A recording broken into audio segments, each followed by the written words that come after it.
First question. Sino ang girlfriend mo ngayon?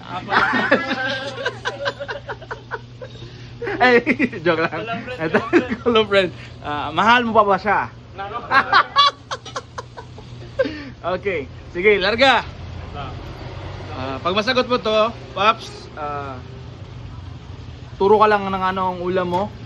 Kakain na ngayong lunch within 5 seconds, ha? Ha? But you have to answer first the question. Anong English ng? Eto, dahil sa nasa kusina tayo, masasagot mo talaga to. Anong English ng platito? 5. Saucer!